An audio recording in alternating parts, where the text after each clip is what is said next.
नमस्कार दोस्तों, मैं आप सभी लोगों का इसी पाठशाला पर स्वागत करता हूं। हम सभी लोग अपने कृषि समसामयिक के संबंधित जो भी सीरीज कर रहे हैं, तो उसके अंतर्गत आज हमारा टॉपिक यूरिया गोल्ड से संबंधित होगा।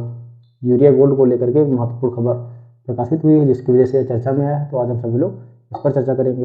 जो भी आपके एग्जाम के लिहाज से महत्वपूर्ण बिंदु होंगे, एक एक करके हम सभी लोग उसे अच्छे से समझेंगे। तो अपने लेक्चर को आगे बढ़ाने से पूर्व मैं आप सभी लोगों से दरख्वास्त करता हूँ कि मेरे चैनल को सब्सक्राइब करना ना भूलें दोस्तों, और बेल आइकन को भी दबा दें, जिससे कोई वीडियो आप जब हम अपलोड करें तो आपको आसानी से उसकी सूचना मिल जाए। अच्छा, यह आपके विभिन्न एग्जाम जैसे जो एग्रीकल्चर के लिए पीसीएस का एग्जाम, एग्रीकल्चर के तहत एसटीए, जिला उद्यान अधिकारी, यूपी के तहत होने वाला एजीटीए, इन सब के लिए अत्यधिक महत्वपूर्ण होगी। तो इस सीरीज के लिए हमारे चैनल को फॉलो जरूर करें। खैर, बढ़ते हैं अपने लेक्चर की ओर।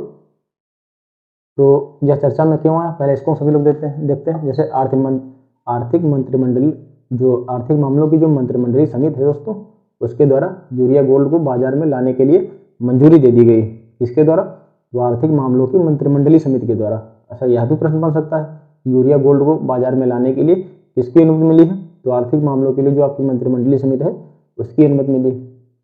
अब यूरिया गोल्ड को, जो यूरिया गोल्ड पहल है दोस्तों, उसके बारे में चर्चा करते हैं कि मतलब यूरिया गोल्ड क्या है। तो अगर उसके हम जैसे संगठन की बात करते हैं, कैसे बनता है, उसको भी समझेंगे। यह सरकार के द्वारा जो पर्यावरण के लिए अनुकूल उर्वरक है, उनके उपयोग को बढ़ावा देने के लिए कई पहलों की शुरुआत की गई। तो उन्हीं पहलों में से एक पहल या यूरिया गोल्ड भी पहल है।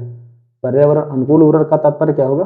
जैसे कि जो हम अपने जब हम खेती करते हैं, तो उसमें अधिक मात्रा में जब उर्वरक का उपयोग करते हैं, तो हमें व्यापक लेवल पर उसके नुकसान भी देखने को मिलते हैं। जैसे शारीरिक नुकसान होने के साथ साथ मृदा को भी नुकसान पहुंचता है, बंजर भूमि हो जाती है, उसकी उर्वरक क्षमता कम होने लगती है। तो इसी के लिहाज से यूरिया गोल्ड क्या होगा, एक महत्वपूर्ण कदम साबित होगा, क्योंकि यह पर्यावरण के लिए एक प्रकार से हम कह सकते हैं हितैषी साबित होगा। तो यूरिया गोल्ड सल्फर है क्या दोस्तों?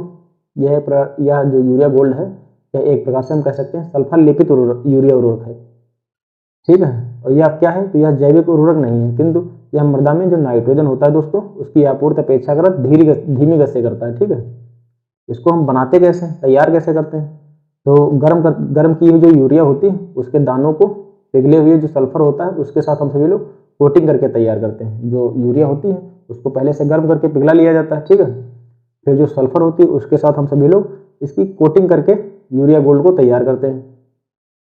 इसके संगठन की अगर हम बात करें, तो आपका संगठन क्या हो गया? 37% अपेक्षाकृत इसमें नाइट्रोजन होगी, 17% इसमें करीब सल्फर होगा। यह एक प्रकार से हम यह भी कह सकते हैं कि यह एक मिश्रित उर्वरक का उदाहरण है। मिश्रित उर्वरक क्या होगा? क्योंकि इसमें नाइट्रोजन और सल्फर दोनों को शामिल किया गया, जिनका परसेंटेज कितना है? तो 37% आपका नाइट्रोजन हो गया। सल्फर की अगर हम बात करें, तो 17% आपका सल्फर हो गया। तो इस लिहाज से हम सभी लोग इसको मिश्रित उर्वरक भी कह सकते हैं। अच्छा, जो आपके सामान्य यूरिया होती है, उसमें अगर हम नाइट्रोजन की बात करें, क्योंकि अक्सर एग्रीकल्चर के एग्जाम्स में इस प्रकार के प्रश्न बनते हैं कि यूरिया में नाइट्रोजन का कितना परसेंट है, तो करीब सामान्य जो यूरिया होती है उसमें 76% नाइट्रोजन होता है। कितना होता है? तो सॉरी दोस्तों, 76 नहीं, 46%, 46% होता है।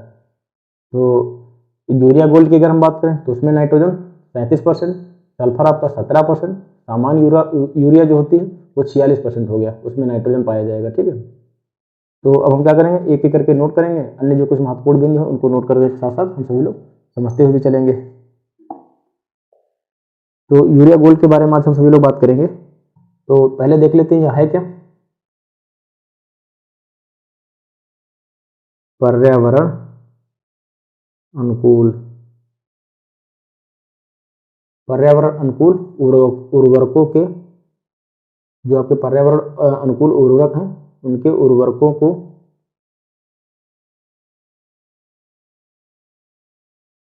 बढ़ावा देने के लिए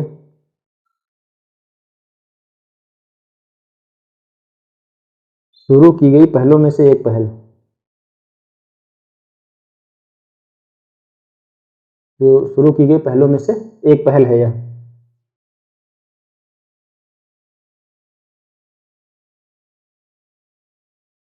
तो हमारी भारत सरकार के द्वारा पर्यावरण अनुकूल, जो पर्यावरण के लिहाज से मतलब हानिकारक ना साबित हो, काफ़ी उर्वरकों को बढ़ावा देने के लिए अनेक पहलों की शुरुआत की गई है। तो उन्हीं पहलों में से एक पहल यूरिया गोल्ड पहल भी है। ठीक है, यह एक प्रकार का जैविक उर्वरक नहीं है, जैविक उर्वरक, ये जैविक उर्वरक तो नहीं है। किंतु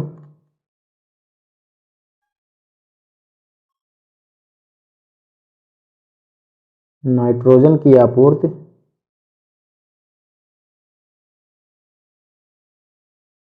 धीमी गति से करता है, धीमी गति से करता है।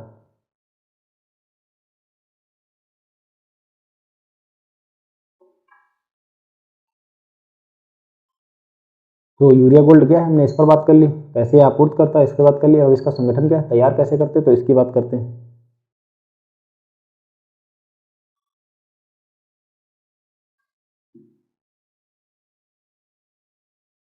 तैयार कैसे करते हैं,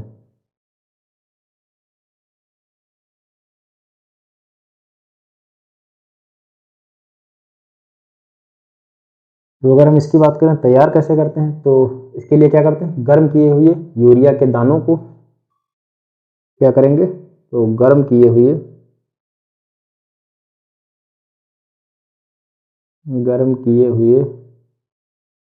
यूरिया के दानों को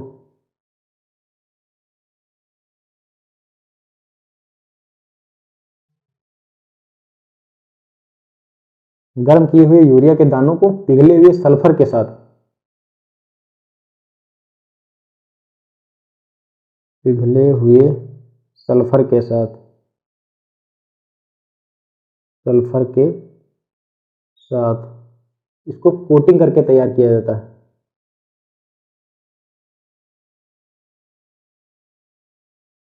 इसको क्या करते हैं, कोटिंग करके तैयार करते हैं।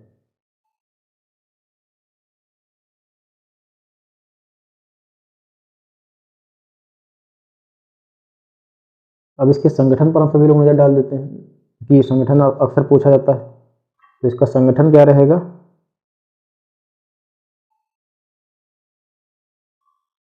संगठन की अगर हम बात करें तो इसमें जो नाइट्रोजन का परसेंटेज कितना है, नाइट्रोजन का परसेंटेज कितना है, नाइट्रोजन की अगर हम बात करते हैं तो करीब 37%। आपका हो गया 37% आपका नाइट्रोजन हो गया। सल्फर की अगर हम बात करें, सल्फर कितना है दोस्तों, तो 17% सल्फर हो गया आपका। अच्छा, आमतौर पर जो हम इसको एक प्रकार से यह भी कह सकते हैं कि मिश्रित उर्वरक का उदाहरण है, इसको भी याद रखिए, मिश्रित उर्वरक, ये आपका मिश्रित उर्वरक का उदाहरण है। सामान्य यूरिया में अगर हम नाइट्रोजन की बात करें तो करीब 46% होता है।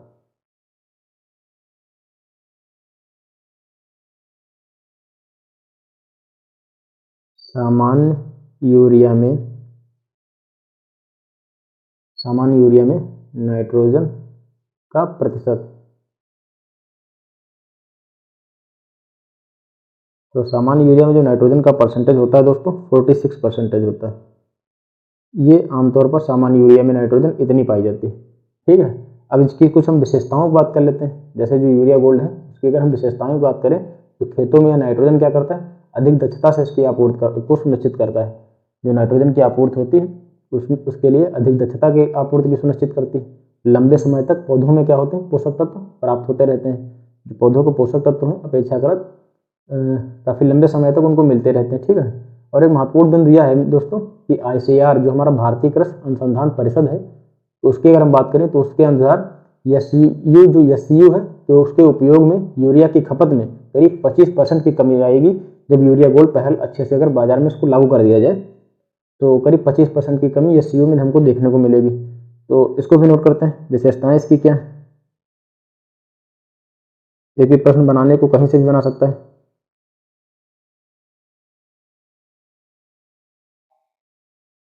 विशेषताओं की बात करें तो लंबे समय तक पौधों को पोषक तत्व प्राप्त होते रहते हैं। लंबे समय तक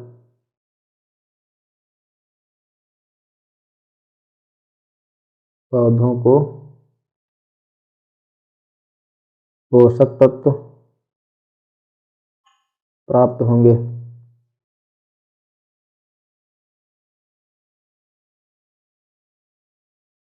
तो लंबे समय तक पौधों को पोषक तत्व प्राप्त होते रहते हैं। खेतों में जो नाइट्रोजन होती है उसकी अधिक दक्षता से आपूर्ति सुनिश्चित होती है।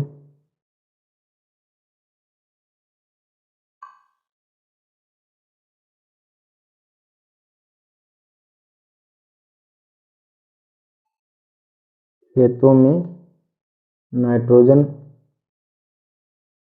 की आपूर्ति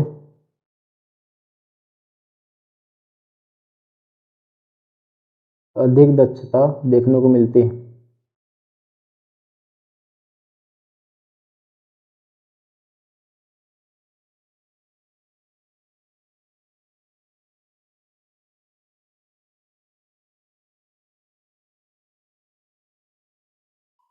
अब हम बात कर लेते हैं कि आईसीआर ने क्या कहा है।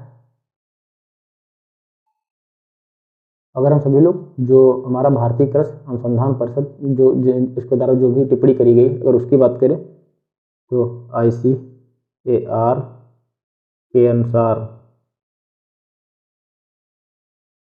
आईसीआर की अगर हम बात करें तो इसके अनुसार जो एससीयू है, एससीयू में करीब कितने प्रतिशत की एससीयू के उपयोग से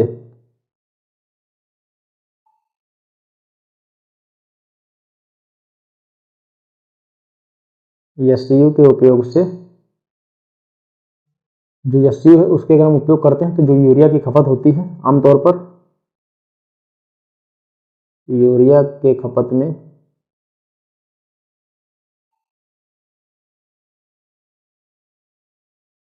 करीब 25% की कमी हमको देखने को मिलेगी। 25% की कमी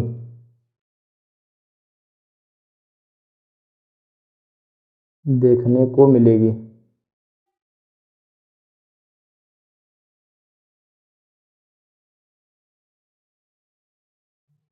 तो आज का लेक्चर दोस्तों हमारा इसी के बारे में था। जैसे कोई द हिंदू या कोई बड़े पेपर में अगर कोई एग्रीकल्चर संबंधित खबर प्रकाशित होती है तो हमारी अगली हम सभी लोग अगला जो अगली सीरीज इस सीरीज के अंतर्गत जो अगला हमारा टॉपिक होगा उसको लेकर के आएंगे। तो बने रहिए हमारे साथ, मिलते हैं अगले लेक्चर में। धन्यवाद दोस्तों।